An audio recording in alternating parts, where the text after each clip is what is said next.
Hi, Prem. Nice to meet you today, and welcome to yet another episode of High on Stories. I have with me my co-host Kaushik. So, thank you so much for taking the time out to join us and do Yeah, this absolutely. podcast with us. Absolutely, Karthik. Thank you so much for having me, and thanks, Kaushik, too. This is it's very exciting to be here. So, should be fun. Should be fun. Absolutely, yeah, yeah. Yeah, So, what we'll do is we'll go with our flagship question that we have for sure, all our sure, guests, sure. and we are about to get high on stories. So, Prem, please tell us your story. Okay, so where do I start? Okay, let's go back a little bit back in time, right? So Sure. I'm originally from Chennai, but spent my early years in Canada. That's where my folks used to live.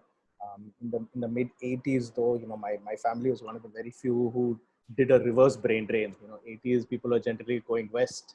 My family decided to come back east, right? And we moved back, and schooling, everything was in Chennai, not a topper by any means. And I was heavily into like sports and art and stuff. I used to play like state level tennis, national level rowing. I used to be a keyboardist for like a all kids band and all that stuff.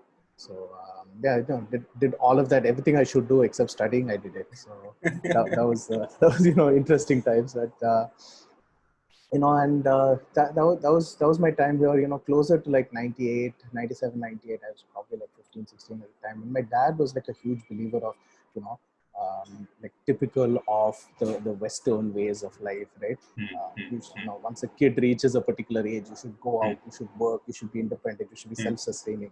Not to like do anything, not to like sing, but go explore, earn your way to life. So 16 years old, I joined like an event management company as a promoter. So I was one of the first people to sell Diet Coke in India, Wow. selling it on the.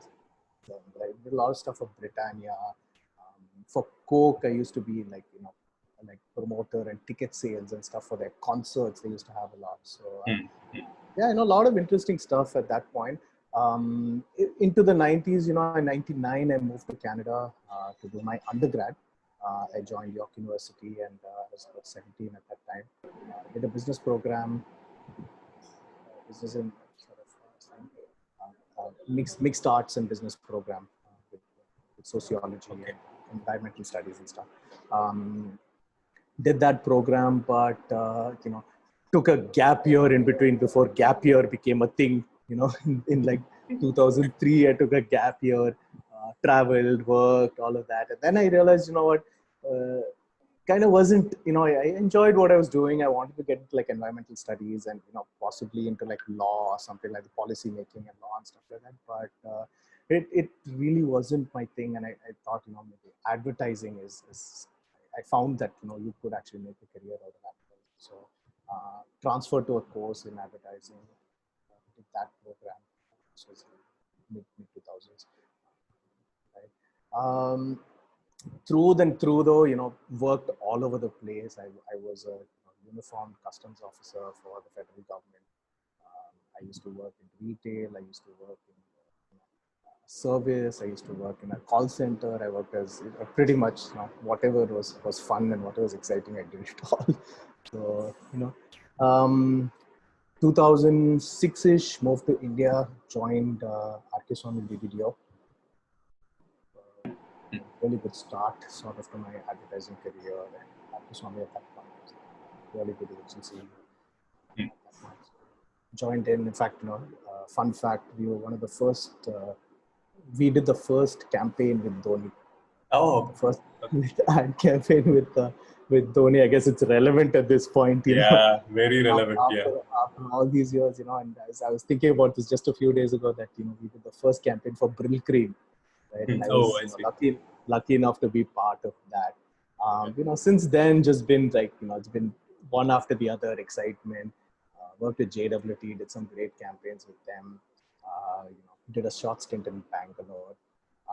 But largely, I think if I for as long as I remember, I've always wanted to do something on my own.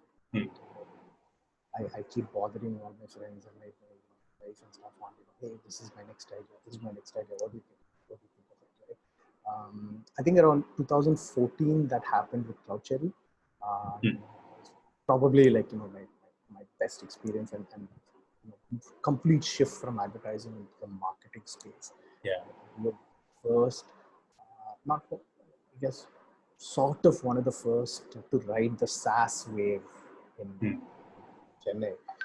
Enterprise SaaS wave, even in India, actually, we were one of the first to kind of ride it. So it was very interesting times out there. And I always consider Cloud Cherry to be one of my best advertising campaigns, because what we did with it was, it was such an incredible marketing story that we created out of it. Right? It was awesome. 2018 took a sabbatical, spent time with the family, and then got into consulting, doing some consulting, including the design firm. That's when I got into Hipbar, and I loved Hipbar as a vision what they had. Right, it's one of the very few ideas that's ripe for picking. The first legal home delivery system for alcohol. Right? That pretty much every other idea is exhausted. This one, everybody's tried, nobody's got it right. These guys did, right? And I love that. So it's great team of people. Very happy to be there. Exciting because now we've restarted home delivery in West Bengal and Orissa and stuff. So it's been exciting times in all this sort of nonsense that's been happening in 2020. Some silver linings as things have been good. So so that's my story. Thank you. And it's so incidental. Sorry, it's so incidental that you're working in an alcohol marketing company, and we are high on stories now. So so there is a parallel between these two. Absolutely. So yes, Prem. So yes. I honestly lost track in between. There was so many things. You've been into so many industries, be it B2C, B2B. Absolutely. So you also told us that Cloud Cherry was one of your favorites, and that's exactly what I wanted to know. Yeah. When you laid out so many stories in front of us, which one was one of your favorites, Prem? And how do you look at it, saying this is why B2B is different and this is why B2C is different? Sure. So it's honestly, I can't compare the two, right? It's unfair to compare the two because they're just they're two completely different sort of practices on their own, right? I've been always told that I'm more suited to be in the B2C space, given that coming from advertising and all that, I typically take a more sort of creative approach to even the most boring of things. What worked was that really came out in the B2B side of things when I was doing a B2B role, right? I mean, I absolutely love B2C marketing, but B2B is a lot more challenging. It also gives you a lot more opportunity. Because typically in the B2C space, almost everything is done. And, really the sky's your limit in the B2C space, right? There's so many things that great brands are doing across the world, how they're positioning themselves, how they're marketing themselves, all that sort of stuff, right? In the B2B space, especially in the larger enterprise B2B space, right? 90% of the companies end up being serious, very templatized, very rigid. We need to have a corporate look and feel. We're talking to suits. We're talking to, we need to approach it in a very sort of formal manner, right? Going back to your question where you were talking about, what was my sort of favorite thing, right? That was it, because we came in with Cloud Cherry, we came in 2014 and really approached enterprise SaaS marketing how a B2C company would approach it, right? And we were doing, like, our prospective clients used to love the tiny little things that we used to do. We used to, keep it real. We used to personalize everything, right? We had, like, there was a humanness to the things that we did, right? Like for example, we used to have events, and these were like formal events where we had like CXOs and stuff. Like we had heads of like top banks in India coming in and stuff like that. In that place, we said, what? Bars open from 4 p.m. Like, why should we be having formal conversations? Let's make this informal. Let's unwind, right? So that really creates something where you're actually starting to create relationships with people. And we were no longer operating like a vendor service provider relationship, right? In the B2B space, we were able to really create a sort of human connection, right? And that's really what it is, like creating some sort of humanness, right? So, as much as I love B2C, I think B2B is is really what, there's so much that can be done, right? And I think that sort of shell is waiting to be opened. Beautiful, beautiful. Taking on new challenges, exploring new territories. Beautiful. Yeah, Prem. absolutely. And Karthik, I saw how you were smiling when Prem was saying the suits, formal and stuff. You want to ask him what's next? I've experienced it the way Prem was saying that, and it's so contextual that he brought this up. You're selling to suits, and you're always decked up to talk to suits. But Prem, before we go ahead with grilling you, we'd Sure, like to sure. take a moment and congratulate you on a stupendous achievement of tying up with Flipkart. Hipbar is tied up with Flipkart to deliver alcohol in the two states of Odisha and West Bengal. I think you Yes. probably covered half the distance to Everest. Probably there is still a lot more to go, but many congratulations to the Hipbar team and to you. I know you spent enough nights working on that campaign, so many congratulations to you, Prem. Hey, thank you so much. Thank you. And, I think we just reached base camp now. So long ways to go. Yeah, But we are definitely not giving up. We are hopeful. Yeah. Thank you so And much. and it's interesting that you say that, Prem, because alcohol marketing alcohol, and the word alcohol itself is such a taboo in India. And there are two sides to the spectrum, right? One side it's a taboo, on the other side it's people think it's glamorous. So which side would Prem lean on, and what is he comfortable with?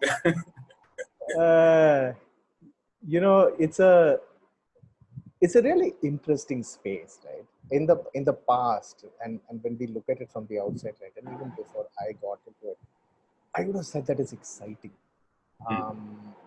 But actually getting into it, I wouldn't necessarily say that it's exciting. The right word that I would use, that is, it's challenging and interesting. It's a tough business, right? It's not necessarily the glam and glitz and page 3 parties all the time. And the real realization that I had was, alcohol is an extremely functional product for most in India. Actually, even around the world. We don't see it that way, but it actually is a very functional product. It serves a very functional purpose and nothing more. We think of it as sort of cool luxury thing, but for the masses of the country, they just purchase and consume without applying much thought to it. It's just there. The unfortunate thing is the taboos that exist with it. Right? In some countries, they do exist for religious reasons. Obviously, they have their own restrictions and stuff like that. But in such a large country like India, and being the sort of secular country that we are, right? It's I guess disheartening also to see that majority looks at this as an unacceptable activity. Yeah. That it has to remain a closed doors activity. Like drinkers aren't looked at, respectably in India.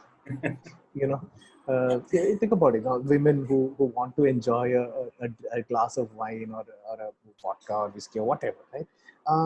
So much disdain. Yeah. Right? Like it exists with men. I can only imagine how it is with women. Right? And there's always a sense that comes around alcohol, that people need to be controlled. People need to be mollycoddled. They need to have restrictions. We need to put these restrictions.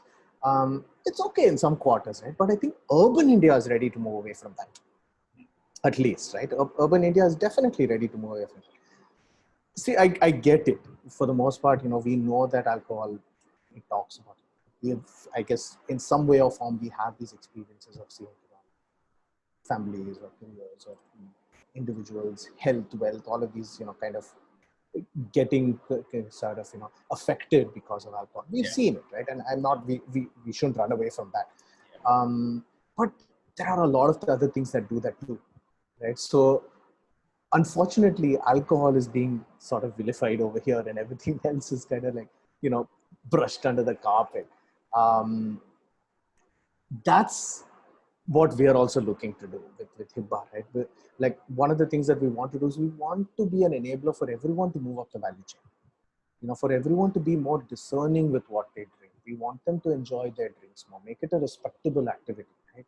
Uh, like one of the like our sort of mission statement is we want to help India drink wiser, right? And I think technology it can do that. Technology can do a lot of things like that, right? Like um, things like temperance, things like moderation, things like self-control mechanisms. So much that technology can do.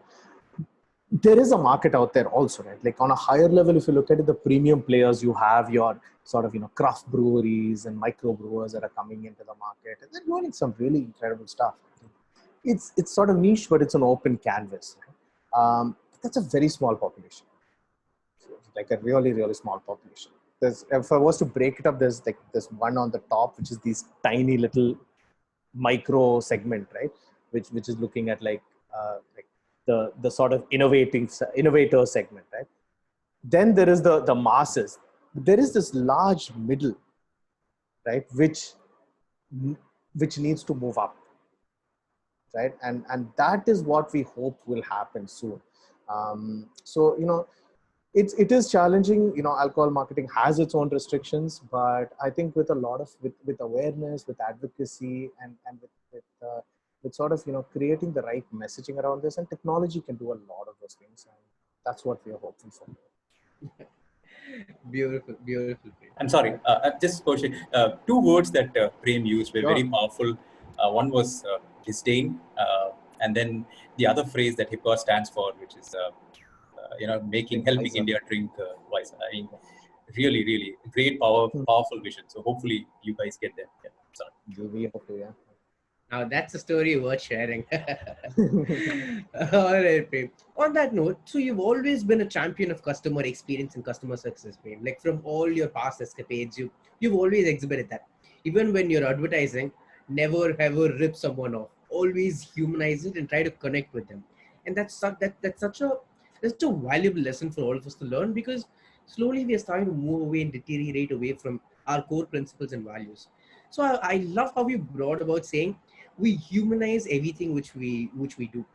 So how does customer experience work with Hipbar or generally Prem? Because now you're into delivery as well. So how does customer experience play into all this? Sure. So, I mean, firstly, champion's a big word. I think I'm more of a believer in the power of great customer experiences, right? And I think it's a very important, if not the most important thing for the success and survival of a product or a service, right? Like there was there's that age-old saying, right? Customer is king. Um, and I think largely in the 70s and 80s, that's as far as I remember, and as far as much as I read about it. It was all about that. It was about, as we were saying, about the humanness. It was about personalization. It was about your mom and pop shops. It was about, we've seen it on TV and movies and stuff, where there's that friendly barber who knows everybody's secret. And, we see it in ads today, like when they show stores from the 70s and 80s. It always invokes this sense of nostalgia and friendliness and warmth and all of that, right? Somewhere in like the Middle Ages, right, that went a little awry in like the 90s and like the early noughts, right? Companies became bigger and customers just became consumers, right? And that kind of set us back a little. In the last decade, though, that's again changing, and that's thanks to markets opening up, competition coming in, and with us, with customers, we've been really spoiled for choice. We want more. We want to feel truly special, and I think power has come back in our hands again, where sometimes maybe we overuse it, but even the smallest of botch-ups, we have the power to say, you know what, I have a choice. So you better fix this for me now, or else I'm going to somebody else. That it's almost like a threat. Companies have started to realize that this matters, right? And so they've also started focusing on customer experience and giving great experiences as a competitive advantage. Now they're moving to things like personalization, like follow-ups, omni-channel engagement. moving away from a one size fits all.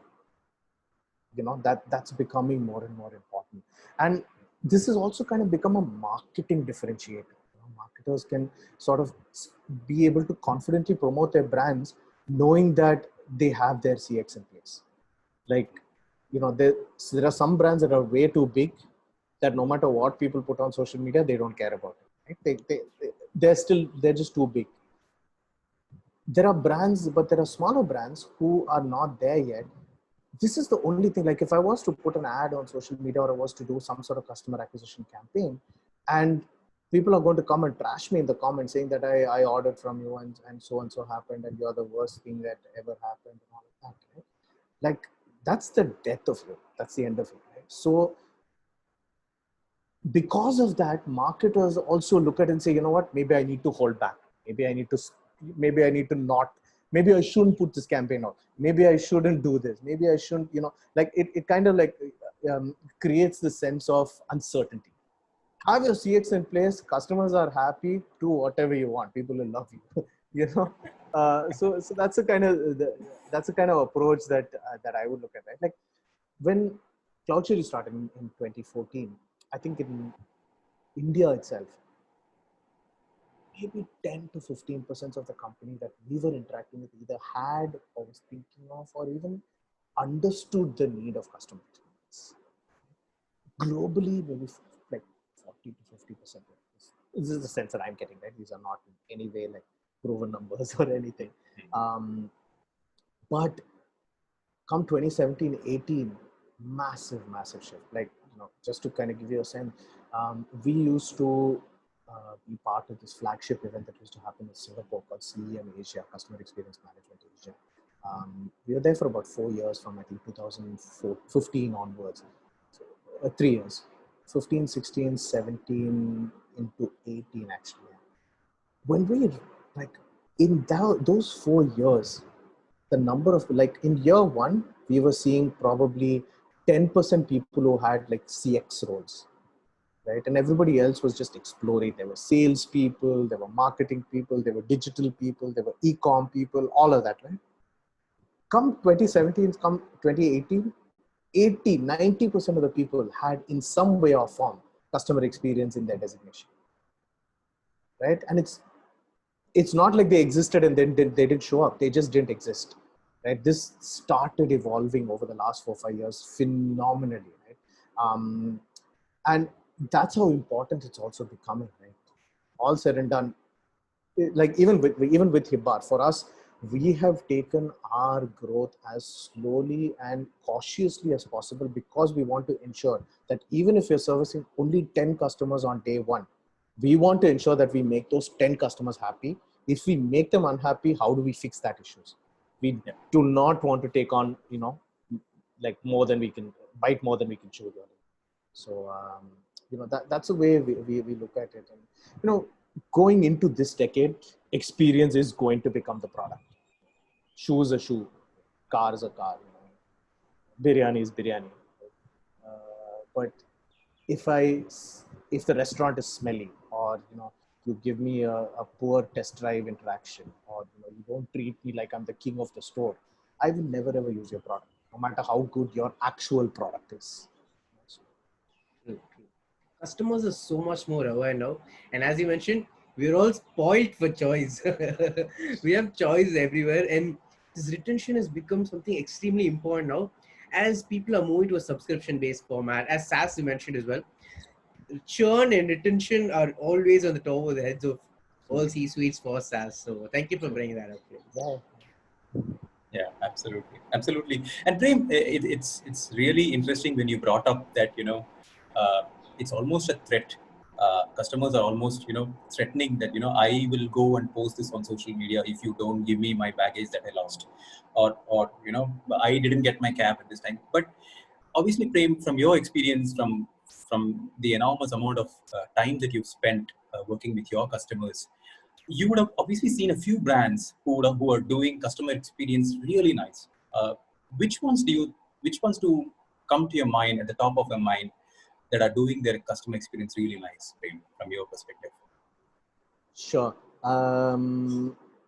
Actually, I'm interesting that you bring that up because it's something that's been on my mind also. Like, it's almost like today brands are being held hostage by customers, right? And the gun is social media. It's like, what you do this, and I'll make sure that I tweet about it and I write about it. So anyway, yeah. So back to your question, right? Let me ask you guys. Yeah. I have a name on top of my mind, right? And it's a big Indian. It's not an Indian company; it's a global company, but they're big in India. Uh, you know, I have a name on top of my mind, but I'd love to open it up to you guys also to see if we're thinking the same thing. I would go with Amazon Prem. I mean, I Kaushik? cannot. Sorry. I cannot think of anybody who can personalize that web page for you. So I'll stop there. Yeah, let's hear Kaushik. So fun story. This is not really a product, but this will be Chennai Super Kings here in Chennai, the IPL cricketing team. Interesting. Because their entire campaigns, their whole marketing is based on user generated content. They are all about their people, their fans, and that's all what they do. So we had this interesting conversation with the person who handles advertisements for Chennai Super Kings. Her name's Bala. So we'll leave the link to her description in the description. It was an interesting conversation. And she spoke about how they put the I wouldn't call them customers, they put the fans, basically customers in this case, who at the center of everything, and you see the growth which Chennai Super Kings has had. So that's something which I love. Yeah, awesome. So Karthik, I'm glad that you brought up the name that I had on my mind as well. I think for the most part, and I think Kaushik could agree with this also. That's just my bias. I'm sorry. No, absolutely. No, I think CSK has done some great stuff, and I actually so interestingly enough, I do know the Bala and team quite well as well. So been following them for some time now. So, like for me, I think one of the real stars in customer experience is Amazon. I think they define customer obsession. I've had the good fortune of interacting with a few folks at Amazon, just informally engaging with them and stuff, and almost like a template, every single one of them thinks customer first.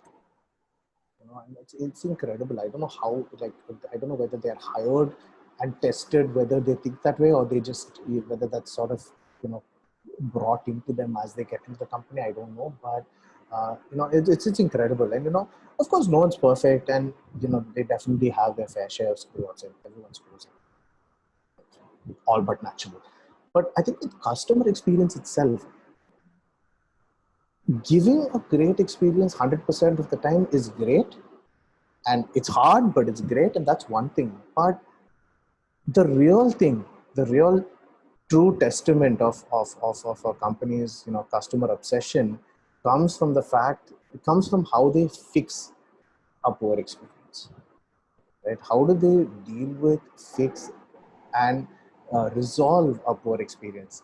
And when that is done to my satisfaction, I would respect you 100 times more. I would be so much more loyal to you because you treated me like, again, going back to that, right? It's all about, you treated me like a human, you understood my problem, and you fixed it to me to my satisfaction, right? You made my time worthy, right? And if you respect me that way, I'll give you more business. If you don't, if you treat me like shit, I won't give you more business. And I don't want to generalize over here, but like in the last, sort of 48 hours, I've had the opportunity of interacting with two brands. I've had to interact with two brands for some after-sales service. One is a purely Indian brand, Indian-made Indian brand, and one is a Indian favorite global brand in consumer electronics space. The one company, I call them, or rather, we call them at home. Within the end of the day, the issue was taken on, was handled, service was completed, and they've already initiated a follow-up on certain parts that I need. The other company, it's been close to, it'll be 48 hours, I think, and I still haven't heard back from them. So I don't want to generalize here, but I do see a sense that, Indian companies are a little lax when it comes to, a, a full-fledged, holistic sort of customer experience. But that's changing. Like, we do see that that's changing. And I think if we as customers become more discerning, brands also will definitely evolve.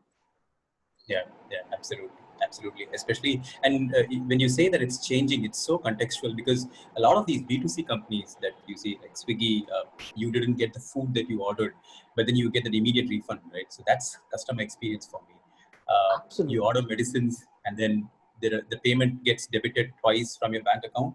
The customer rep calls you and says, "Sir, did you deliberately order twice, or is it a mistake?" So that's customer experience. I don't have to chase people, the customer service rep, to cancel it. But great point, sir. Thank you so much for bringing. I think as you rightly said, right? I think in the B2C tech companies, are doing a phenomenal, for the most part, they're doing a phenomenal job in all of this, right?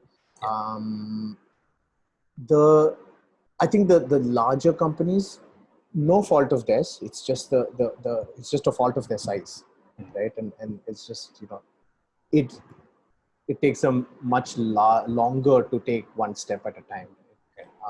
But yeah, we can hope that things will definitely change. Perfect, Prem. So you brought about so many elements and aspects, right, in which don't templatize, humanize. So CX is in the middle of all of it. Now, if you were to stand on top of a hill and your voice is heard by everybody, Prem, and you're shouting, "I want all of you to please do all this when it comes to CX," what would those things be?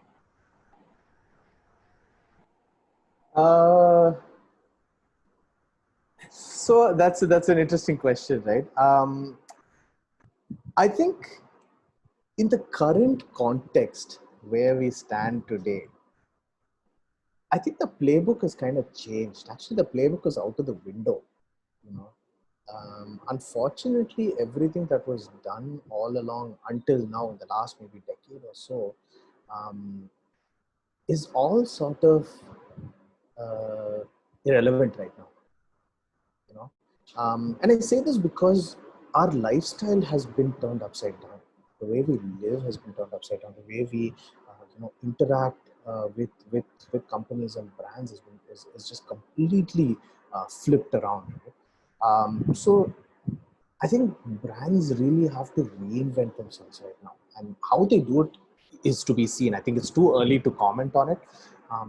Sure, there are talks of vaccines coming up, and things will go back to a semblance of pre 2020 and all of that. But we have made these lifestyle changes ourselves, and it's been long enough. Like, it's been 6 months. They usually say it takes about 21 days for a habit to form and all that. Right? It's been 6 months, so I think like some habits have really formed right now. So I don't know how we're going to go back to what we were. I'm waiting to see that. So it's going to be an interesting time. But what is noticeable though, and in this time, right, is that how brands are managing these customer experience in this current scenario. My opinion, my personal opinion on this is that brands have been fairly slow in rewriting their customer journey. And I hope that it is happening now. And it's not to blame here, but how the way we interacted with a brand in the past and the way we will interact at least for the next 12 to 18 months is very different. How do I continue to keep you engaged with me? How do I continue to show you that I'm there for you? Stuff like that is something that we will see going forward. It goes beyond the typical things that we're seeing everyone marketing about, contactless. It goes beyond that. Right? It transcends to another level, and that's what we need to see. And especially what companies should be doing, and I'm seeing that in some time, but I'm not really sure what's happening over there, is that making sure that systems and processes are connected, no matter where they have people working from. And I've interacted with a few service providers, and no fault of theirs, and they've done their absolute best, to offer their services in this time. And the people have been nothing but kind and caring about offering it. But with the lack of a centralized system, struggling for things like making sure I can pull up my customer database for fixing an appointment. Like people are probably jotting it down on Excel sheets or something and then sharing it to somebody, calling some centralized number or calling their manager. Those sort of things. It makes the whole interaction longer. It makes it gets more frustrating. Things get lost in translation. And given that already everyone is in a sort of mental fuzz, right? These sort of things, if it's fixed and becomes more seamless, would make us all feel a lot more comfortable. That's so many interesting points you touched on, Prem. And one more thing was, it's not just the CX for your customers, but even your employees or something which you even spoke about there. Yeah. Absolutely, yeah. Employee engagement, all said and done. I should have qualified this in the beginning itself. I'm a great believer in employee engagement as well. I think it's very, very important. It plays such a huge role in the sort of mental comfort that you can provide as a company to your employees. Talking about customer employee engagement, here's something which here's a small fun story which happened. So this is back during Valentine's Day, and so it was a working day, so all of us had to come to the office. And so I work with ChargeBee, and we have three shifts. So there's a morning shift, there's an afternoon shift, there's an evening shift, there's a night shift as well. So there's this half an hour window from 5:30 in the morning to 6:30 in the morning where there's barely anybody. So we have around 300 people, but during that pocket alone, we have barely 7 to 8 people, just the NOC team and stuff. So that time I managed to drop by early that day, and I left like a rose in front of every table with a note. So I wrote saying, hey, like, I'm really glad I get to work with you. Like, it's a joy to look at your face every day. And people love that. And it just spreads such a good vibe amongst people. And it just makes you feel so much more good to walk into that place every single day. So you have to love that experience as a group as well. So absolutely, man. Why aren't you in HR? You should. Definitely. Because you're right. These are the things that it might honestly, like, if I want to look at it with a cynical eye, I might say that, oh, that's so silly, that's so childish and all of that. Yeah. But, no one would, when I see it and if something like that happens, to me personally, what it does, I might not show it that way outside, right? And I might, with the rest of the people I might act like, what is this? But inside, definitely it did touch a chord somewhere. Yeah. So. Yeah, that was the best part. Like, there was so many smiles all around. Like, there was just so much warmth. Even though people didn't tell me, like, they would like drop a message, or it was so warm. Anyway, back to yeah. Absolutely. So on that note, Prem, what we're going to do is we are going to move to another of our flagship question base, and that is going to be the rapid fire round. The rapid fire round is a hit amongst our audience. So the rules of this round are: you have 5 seconds to answer every question. You can go with only one response. So, so you can, and you can actually buck the trend. Say, let's say you find a question really interesting, you can explain. That's up to you. Okay, fine, cool. But one word responses, 5 seconds is all you have. Let's go now. Cool. Yeah. Let's do this then. I'll give you my answers, and then if you want to come back on anything, we'll do that. Sure. Definitely. Okay, here we go. The first rapid fire question for Prem today is: who's your favorite salesperson or marketer? Godman. Okay. Which is your favorite brand? IKEA. Who's your favorite author? Can't name one. nothing revolutionary. John Grisham, Dean Koontz sort of stuff. I like Indian authors. I like Ashok Bankar. I like the Kiego Higashino, that sort of stuff. I'm quite exploratory with my reading, so Yeah. Eclectic reading mix. Absolutely. Who's your favorite entrepreneur? Tough one. Again, can't name one. I do like specific traits from a lot of people, right? And I really look at it that way and try to adapt some of those in my way of living, working. Still trying. I do like the Shark Tank guys though. I really enjoy that. Yeah. Awesome. Especially Mark Cuban and Damon. Yeah, absolutely. Who's your favorite sports person, Prem? Favorite sports person? Wow. Roger Federer. Dhoni, I was expecting Dhoni. I'm not a huge cricket fan at all. And, I'm not a big cricket fan. If one person is sports, it'd be Roger Federer, but I do have a long list. I mean, Kimi Räikkönen, football player. Yeah, Kimi Räikkönen. Awesome. Who's your favorite movie star apart from Rajni? I know you're a Rajni fan, but who's your favorite movie star? In Indian film, actually, I would say Dhanush and Steve Carell. Oh, super. And if Prem had the opportunity to have a billboard at his disposal and he has the opportunity to write anything on that billboard that's viewed by everybody who passed through the highway, what would that be, Prem? You'll never walk alone. Oh, Liverpool! So for two reasons, we'll come back to it. Yeah, we need to. And then, Prem, if you have the opportunity to have dinner with three people of your choice who are either living or not living now, who would they be and why? Did you say dinner? Yeah. Then in that case, it would be Gordon Ramsay, Massimo Bottura, and David Chang. Oh, wow. Smart decisions. Yeah, I mean, because you said dinner, so.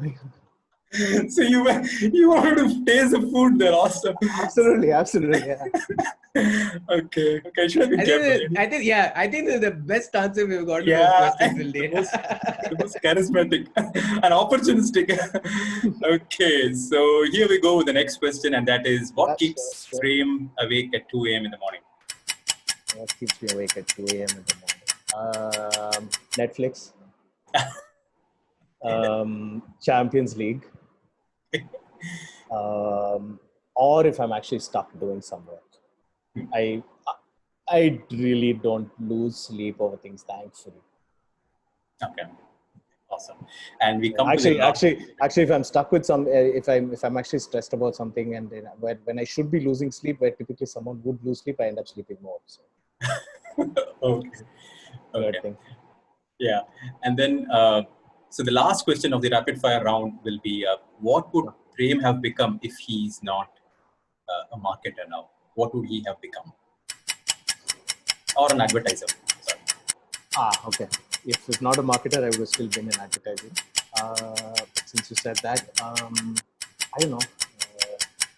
Race car driver, that's everybody's dream, I guess.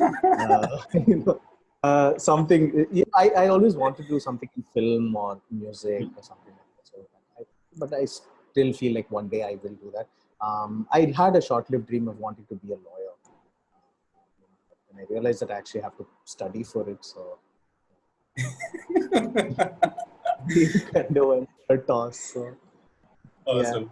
So that brings us to the end of the rapid fire round, but we will go back to the question about sure. You think you will never walk alone. Please tell us why you have it.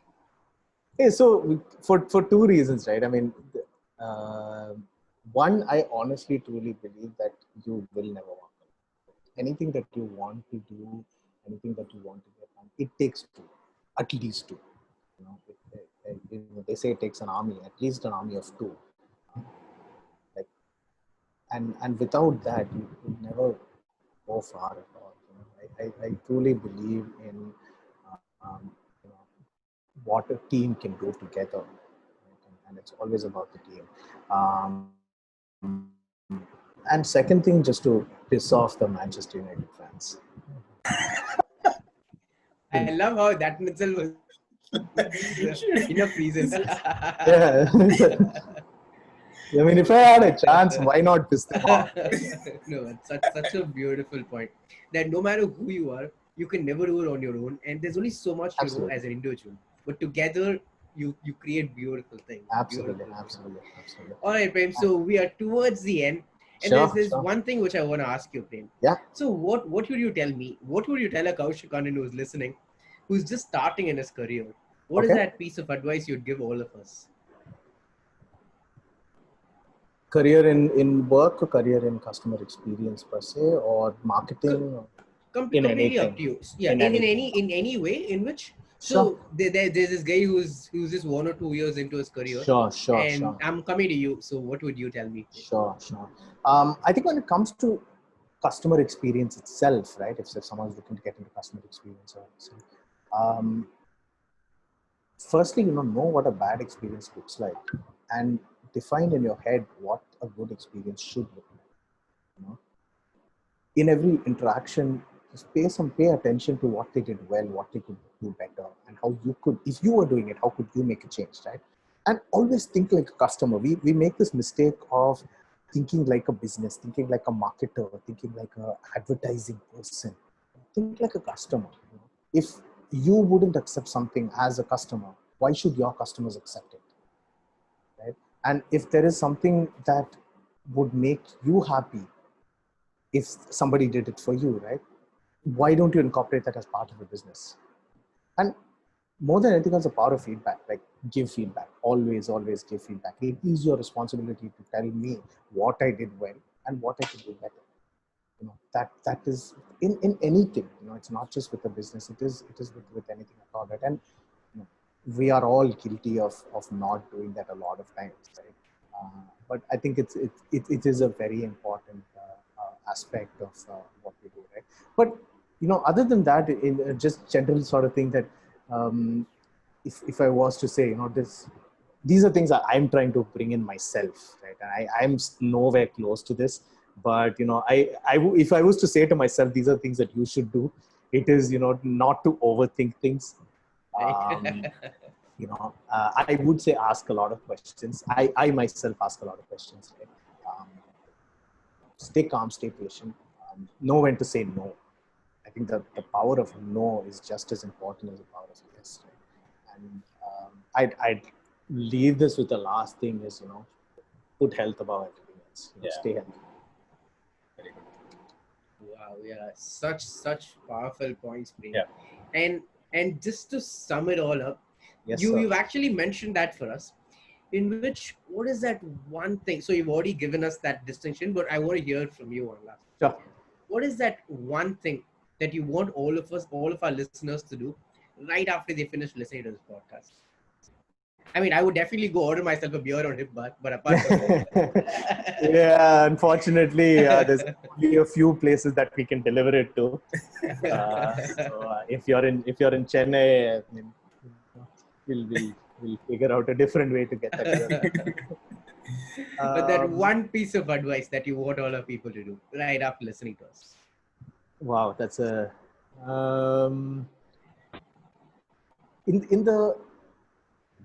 in the state that we are in right now, right? I think the one thing that we just need to really do is, I know we have our bad days. We all always have our bad days, and we continue to have like really bad days. All of us do, right? And especially in the last few months, it's been terrible. It's just take it as it comes, and tomorrow will be a better day. Honestly, that's really what it is. Just tomorrow will be a better day. Beautiful, beautiful, Prem. I mean, there's so much more I want to dive into. There's so much more I want to ask you. I'm sure that all of our people also want to do the same. Where can they find you after this, Prem? I'm email's good. I'm on Instagram. I'm on LinkedIn. Not so active on Twitter. It's too much pressure, I feel. Facebook also. I don't think does anyone even use Facebook anymore for other than mindless scrolling and. But yeah, I am accessible through all the major social media channels. Done. We'll leave links to all of Prem's profiles down there in the description. Check them out as well. Absolutely. All right. Thank you so much, Prem. This has been an absolute pleasure. I love this conversation. Thanks so much, guys. I really enjoyed it too. Thank you so much for having me, and I hope High On Stories really becomes a really big thing.